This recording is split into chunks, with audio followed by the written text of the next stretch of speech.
Shalom, shalom. I want to start off giving all glory, honor, and praises to Yahweh, by Hashem, Yahweh Shai, by Hashem, Kakodash. Double honor to the elders and apostles of Great Millstone. Salutations to the Akims, you brothers and you Aquas, you few sisters. It's out here pushing this truth. It's the brother Yashar coming in with another lesson from the camp Children of Light. Okay, this is gonna be another part of the series, exposing the elitists. Who are the elitists? It's of course, it's the elites of the world. All right, there is no secret anymore. Okay, the crafty counsel has been seen, and through the privacy of the scriptures, through the privacies of the scriptures, we know that Esau, the modern day Caucasian, all right, it's the physical incarnation of Satan, and we know that the elites are the elect on the left hand side. Okay, because through the spirit and power of Yahweh by Hashem Yahweh Shai, us 144,000, we are the hopeful elect, which the elect is already sealed, although we don't know exactly if we're the elect or not. So that's why we do as Philippians 2 and 12 say, work out our salvation with fear and trembling, so we can make sure, okay, that we are the elect. All right, so we're gonna get right into it. The elder, he gave me another assignment.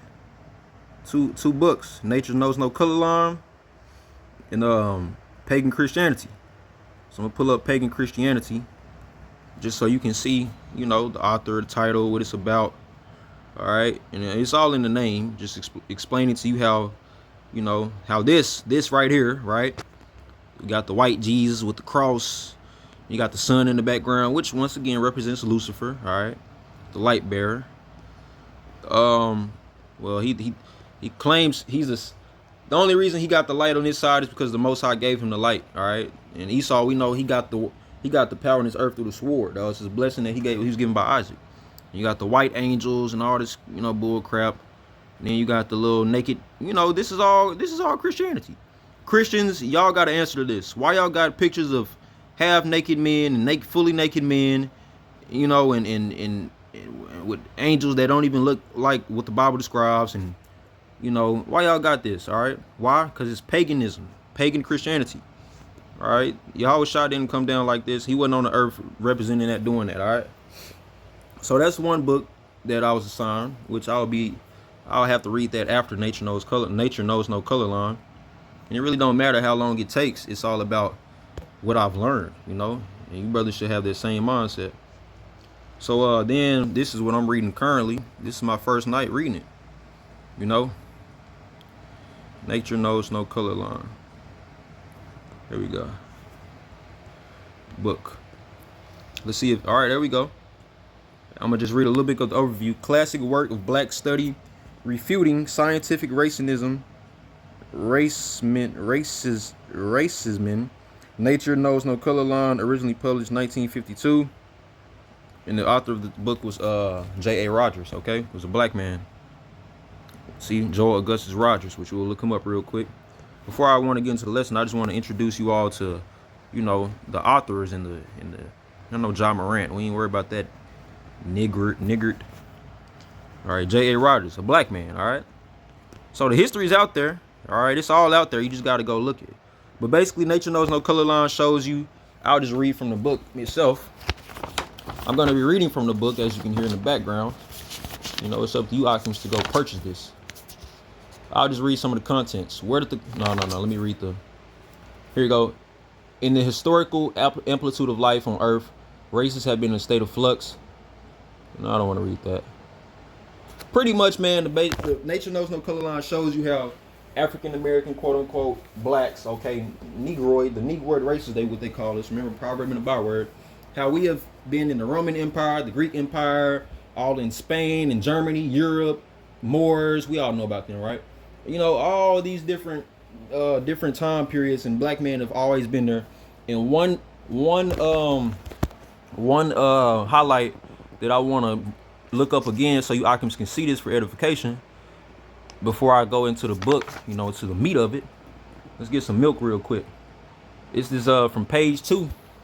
It says, still stronger proof is that the oldest human skulls found are negroid, prognathes, okay? And this is from the book itself. Prognathes, all right, definition. A person, animal, or skull having a lower jaw or mouth parts that project forward to a noticeable degree. And of course, they're going to put a white face. We're going to do this. We're going to do this. Prognathes in melanated people. I can just put black men. I ain't got to.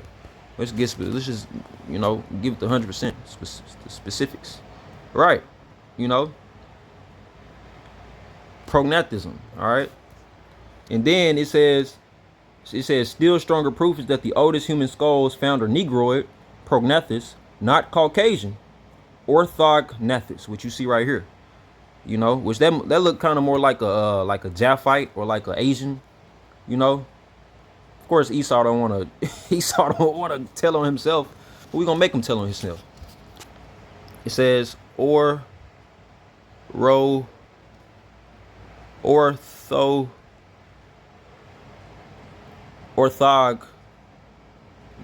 which this is all new word to me. Definition. There you go. There you go. There you go. See that? Stinky Edomite. Look at that. Man, see that? It's so much. That's how you know that they cursed.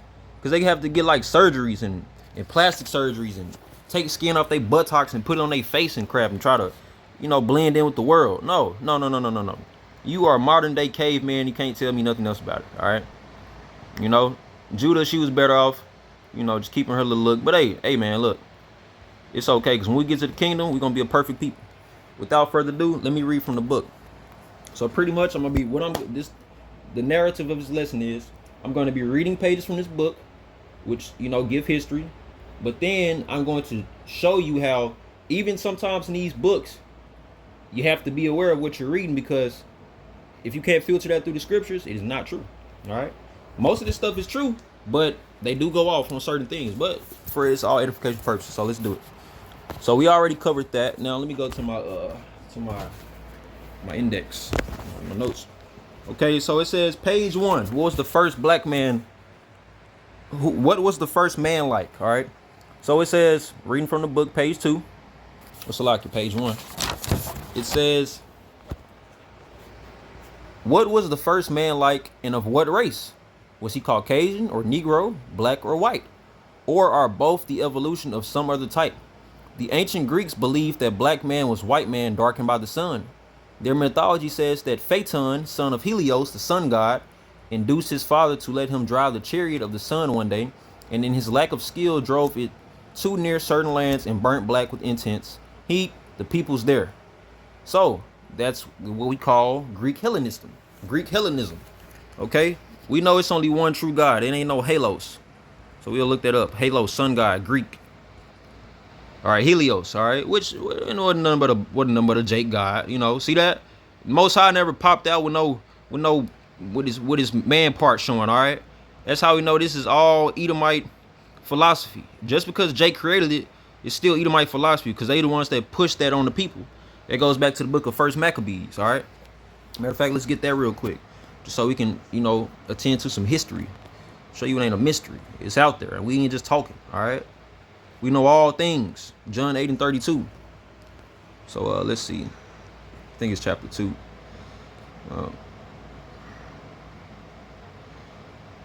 Yeah.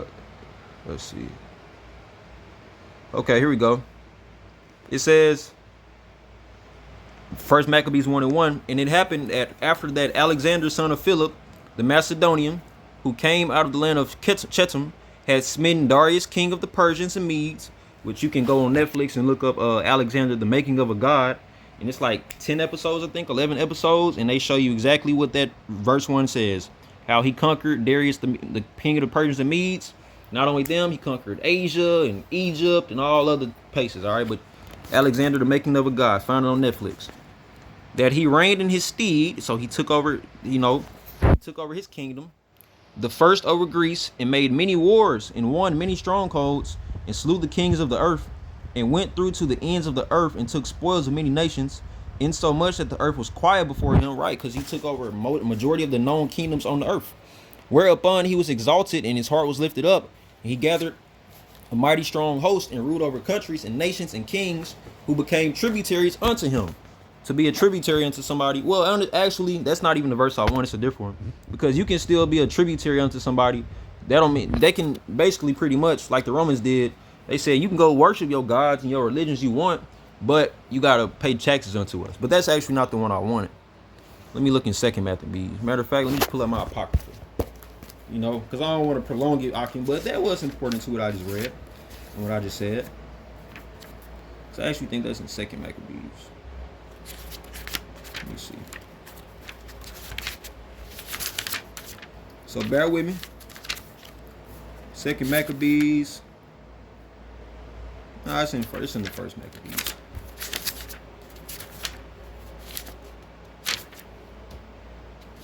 Let's see.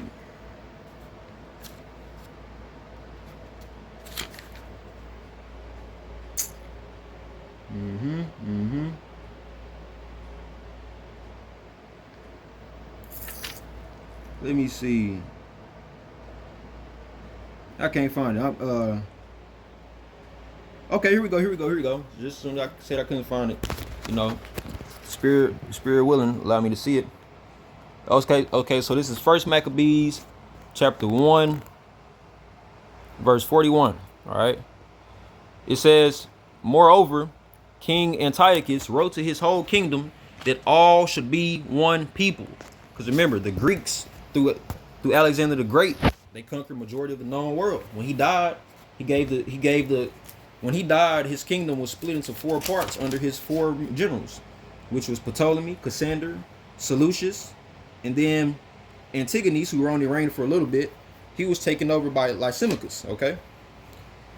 So Ptolemy, Cassander, Seleucus, and Lysimachus. You can look those 4 up, and they'll tell you on the Google what part of the kingdom that they reigned over. I believe Ptolemy had Egypt. Yeah, Ptolemy had Egypt. You know, but you can fact check that. But anyways, First Maccabees 1 and 41. Moreover, King Antiochus wrote to his whole kingdom that all should be one people, and everyone should leave his laws. So all the heathen agreed according to the commandment of the king. Here go the point. Yeah, many also of the Israelites consented to his religion and sacrificed unto idols and profaned the Sabbath. See that? And that's exactly why you get Greek gods and Hellenistic Greek worship. So with that, let's go back into the book. That wasn't even the main point. That was just some little side edification, you know? So it says, page 1. What was the first man like, and of what race? Was he Caucasian or Negro, black or white? Well, I got 3 scriptures for you to show you who the first man was, all right? Because remember, it goes God, the Most High, Yahweh Shai, the Lord and Savior, then man. Ain't that what Apostle Paul wrote? God, Lord, man, woman, okay? So, let's see who the first man created was. We know that was Adam. Genesis 2 and 7. And the Lord God formed man of the dust of the ground, and breath into his nostrils, the breath of life, and man became a living soul. Okay?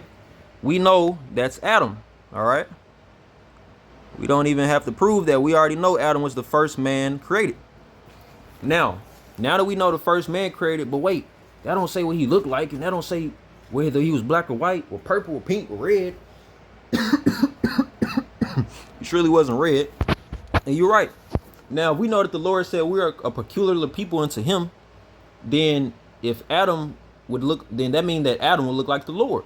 So what did the Most High Yahweh look like? Let's go to Daniel chapter 7, verse 9. It says, I behold, till the thrones were cast down, and the Ancient of Days did sit, whose garment was white as snow, meaning he was holy and pure, all 100% righteousness, and the hair of his head like the pure wool. All right, let's look up some of the AI. Show me a curly-haired black elderly man. It's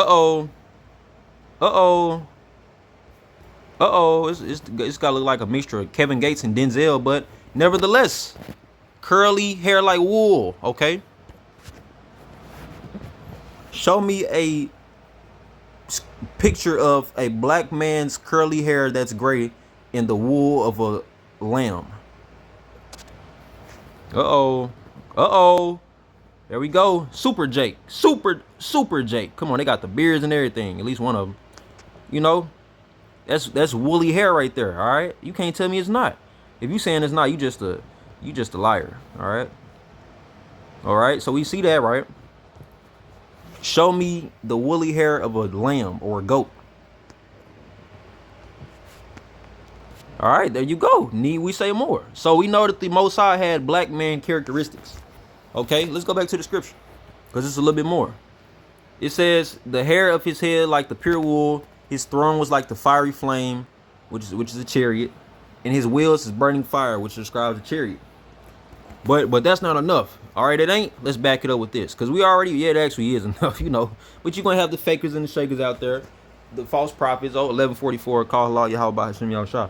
You're going to have the ones out there that are non-believers. So guess what? We got one more script for you. All right? Because we know we the elect. We know this is true. Revelation 1:14. His head and his hairs were white like wool. This is describing Yahushua.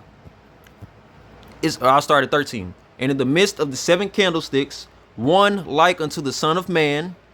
Wait, but it says like. Right. Because it was a vision. All right? We know this Yahushua. Remember, he walked this earth. All right? Clothed with a garment down to the foot and girt about the paps with a golden girdle. His head and his hairs were like wool, as white as snow. We just seen the picture. And his eyes were as a flame of fire, just like his father, the Most High Yahweh. And his feet like unto fine brass, as if they burned in a furnace. Okay, come on now. Let's come on now. We know this. This is the basics. What is brass? Color of brass. There you go. There you go. Hold on. Oh, what's that? That look brown to me. It look brown to me. So let's go. Brass, bronze, copper. All right. So we know that Adam looked like a black man because he was created by a black man. And guess what? Since it says what was the first man like and of what race, let's go to Revelation chapter 8. It says, I am Alpha. Revelation 1:8. I am Alpha and Omega, the beginning and the ending, saith the Lord, Yahushua, which is, and which was, and which is to come. Because he was the first spirit created by the Most High Yahweh. That's why I say which is. I'm sorry. He was walking on this earth at that time. Well, not at that time, but he was walking on the earth in the 4 Gospels. Which is, and which was, because he was the first spirit that was created by the Most High Yahweh, and which is to come.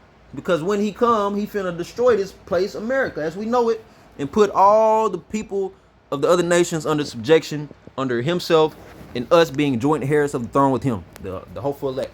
Bam. So, all right, we already covered the first topic. The first question. What was the first man like and what race? Now let's go to the next one. It says, where we at? Oh, yeah. Now, page 2, it says, Life magazine and an article, I'm back reading from the book, Up from the Ape on the Finding of Skulls in South Africa by Professors Broom and Dart. It says, and especially of one found on an island in Lake Victoria by Dr. L. S. Leakey, shows quote-unquote modern man, white man, of course they're going to say he the modern man, descended from Boskop man, a bushman with peppercorn hair of about 20,000 years ago. Show me what a bushman with peppercorn hair would look like. Okay, so this is African. So they're pretty much saying that Esau originated from Africa and over time became white. Because that's a Hamite right there. Look at them naps. Oh my gosh, I'm glad I wasn't. Oh my gosh, I'm glad I wasn't born like that. Oh my gosh. Oh no. Oh no. Anyways. All right. So it says about 20,000 years ago. Well, first of all, we know that Esau did not descend from no Hamite. Because Ham, look, the Table of Nations goes back to 3 men. 18 nations derived from 3 men. Ham, this guy, Shem, and Japheth. That's why we say Esau, Ishmael, Jacob, and etc. are Shemitic. Because yes, we stayed in the same house. Esau and Jacob were born from the same womb. But guess what? The Most High said, what? I shall make 2 manners of people into your womb. He was talking to Rebecca, Isaac's wife. Salakia. Yeah, I said it right. Because it goes Abraham, Isaac, Jacob. Remember that. 2 manners of people in your womb. So ain't no way that Edomite descended from a Hamite. That don't even make sense. That's crazy. That's crazy. That's crazy talk, man. Now I see why the elders say you Christians and you bug outs, y'all just drown them in deep water and get rid of them, get through with them. Make it fast too. Like Yahweh Shai told Satan, come quickly, do what you gotta do. Alright? But anyways, it says, but the point is, when they say man goes back to 20,000 years ago, well, that's a lie. Okay? Because we're going to get into a deep mystery. And it's located in the book of 2nd Ezra chapter 14. We're going to prove that the earth is no more than 12,000 years.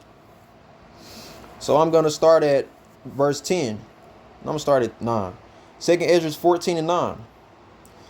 No, I'm going to start at 8. Thou that 7. And now I say unto thee, that thou lay up in thy heart the signs that I have showed, in the dreams that thou hast seen, in the interpretations which thou hast heard. Because the angel, who was that, Uriel? I think that was the angel Uriel talking to Ezra in this chapter. What angel was talking to Ezra in 2nd Ezra? It was Uriel.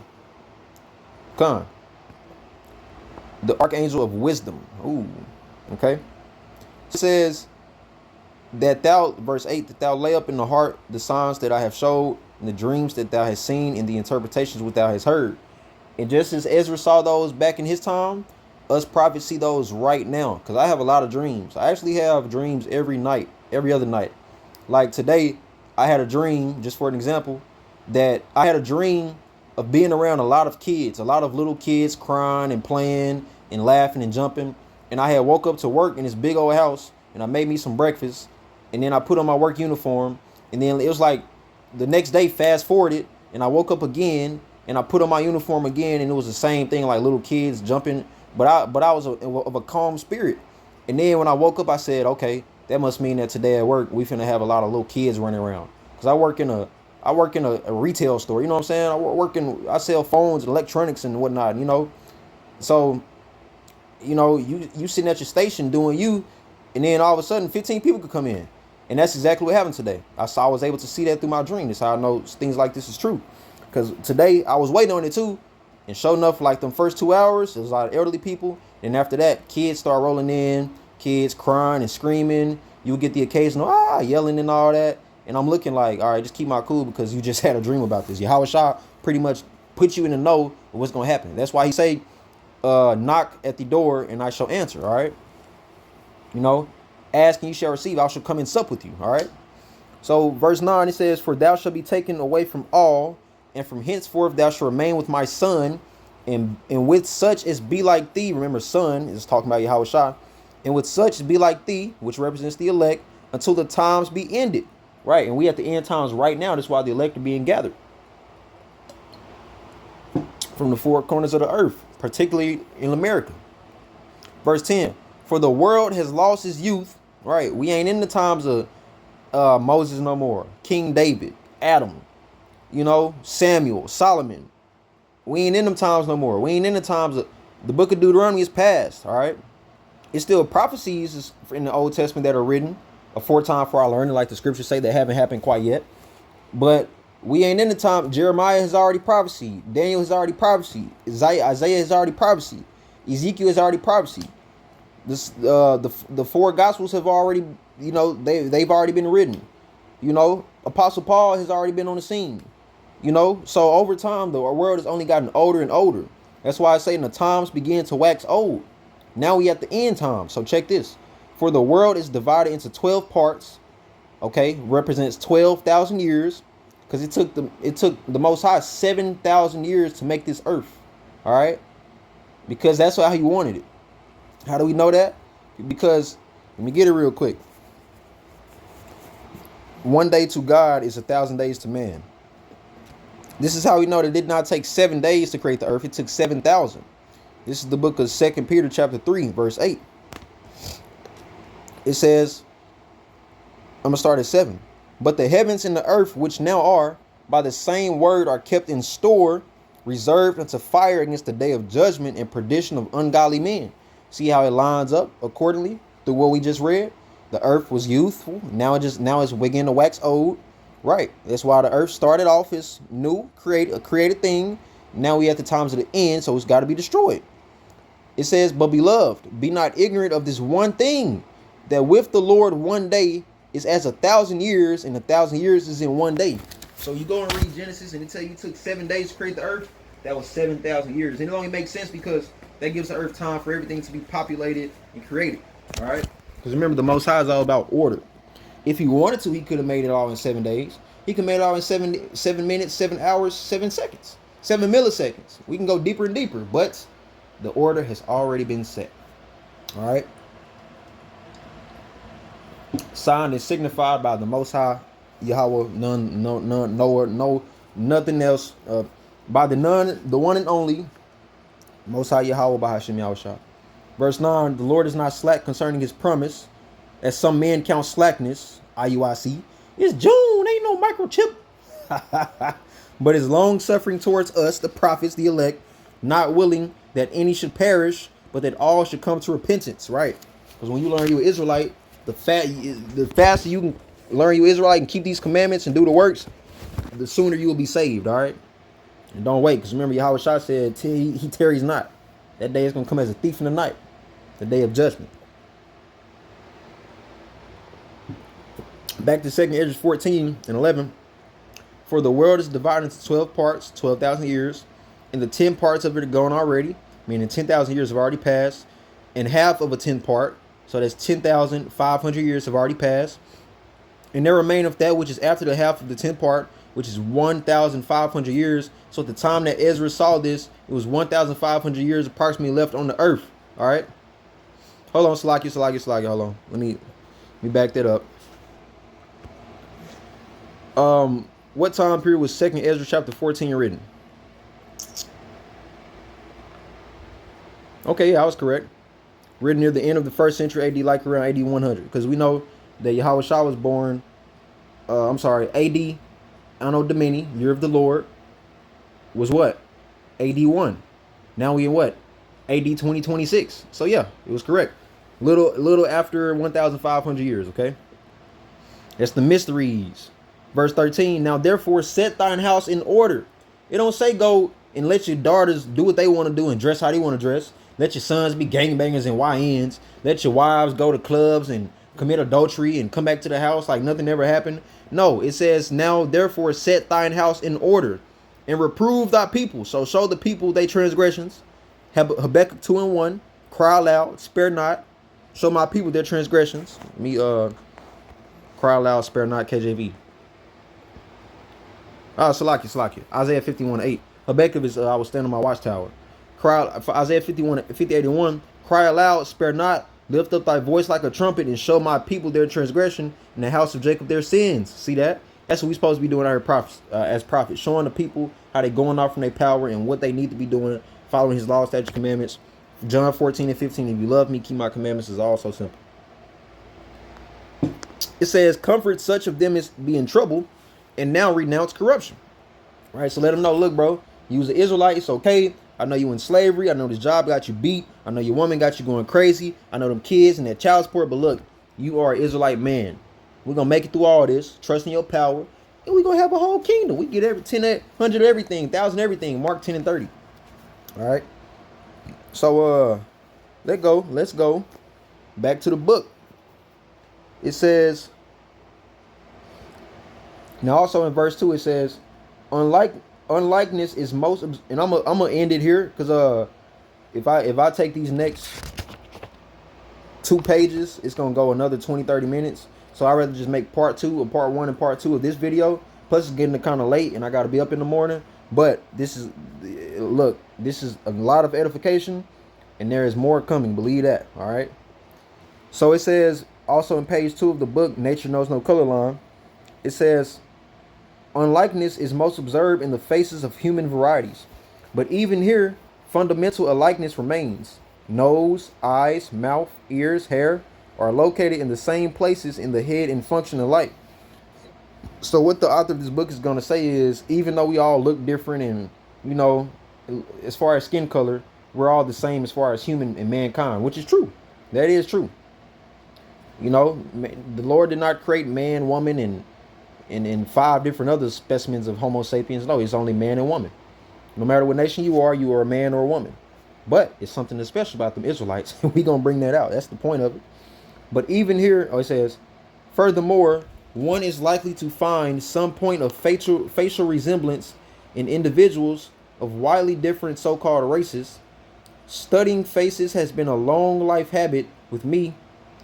Now and then I see Chinese, Japanese, Indians, Caucasians, remember this is the author speaking, Negroes, as well as Frenchmen, Spaniards, Germans, Italians, Americans, Englishmen, and Jews with a nose here or a mouth there, or a facial expression which reminds me of those I have seen in the above mentioned peoples, no matter how far apart they were thought to be racially. So pretty much he's just trying to tie in how all races and manner of nations of people go back to one, which they don't. The Lord said the 18 nations in Genesis chapter 10, all right? It says, the same is true when I study sculpture, paintings, and photographs, whether they be reconstructions of prehistoric man or from ancient Egypt, Greece, Rome, India, pre-Columbian era, the Renaissance, which is a bunch of iconoclasm, whitewashing. You can look that up. All right.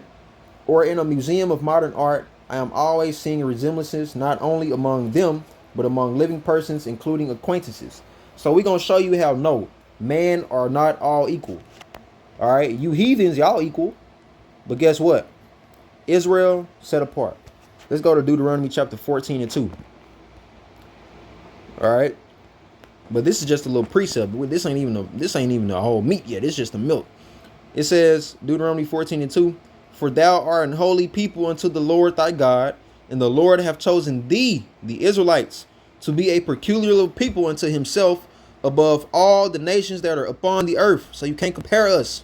That's why Kendrick Lamar said they not like us. They not like us. Because you ain't no comparison to Israel. We look better. We perform better. We're smarter. Come on now. Jacob is the former of all things. Isaiah 45 and 7. We talk better. We got the most sauce on the earth. We the salt of the earth. We do better. All the women loved us. Oh, dang, Salaki, that was the wrong one. That says, I formed the light and darkness. Jacob, former of all things. Jeremiah 10 and 16. The portion of Jacob is not like them. That's why he said they not like us. For he is the former of all things, and Israel is the rod of his inheritance. The Lord of hosts is his name. So we already better than y'all, okay? And we set apart. So there ain't no comparison us to no Chinese man, Japanese, Spaniard. F them. They gonna be our slaves. How can a slave be compared to a king? It don't make sense to me. Deuteronomy chapter 26 and 18. Let's get another heavy hitter. We're gonna start at like 14 though. 16. It says, verse 15, look down from thy holy habitation from heaven and bless thy people Israel, Yasharallah, prince of the power, in the land which thou hast given us, the fertile crescent, as thou swearest unto our fathers, a land that floweth with milk and honey, because it has the best of everything, the best water, the best cattle, the best everything, the best vegetation, the best landscape, all right, the best views, the best weather. That was our land. We're going to get that back, plus the whole world. Here's the point. This day the Lord thy God hath commanded thee to do these statutes and judgments. Thou shalt therefore keep and do them with all thine heart and with all thy soul. That's the duty of an Israelite on this earth. Thou hast avouched the Lord this day to be thy God, and to walk in his ways, and to keep his statutes and his commandments and his judgments, and to hearken unto his voice. That's our duty on this earth, is being Israelites. And the Lord have avouched thee this day to be his peculiar people, as he hath promised thee, and that thou shouldest keep all his commandments, and to make thee high above all nations, which he hath made, in praise and in name and in honor, that thou mayest be an holy people unto the Lord thy God, as he hath spoken. So no, they gonna bow down to us forever. We ain't gonna bow down to them after this kingdom that we in right now. Yahweh Sharatazah, we only got no more than 2 years left. Facts, we got no more than 10 years left. Facts, I just know it. But I can really say 5. But hey, we just gotta wait and see. Peculiarly means different from the usual or normal.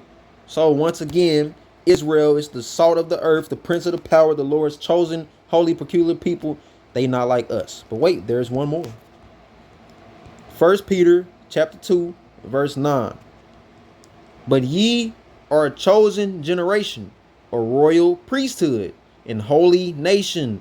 There's that word again, a peculiar people, that ye should show forth the praises of him, Yahweh, Bahashim Yahushua. Yeah, we got that name, unlike you false prophets, who have called you out of darkness into his marvelous light, which in time were past were not a people, right? Because we weren't the Israelites yet. We didn't have a name, but are now the people of God, right? Because we just read that he chose us amongst all nations, which had not obtained mercy, but now have obtained mercy.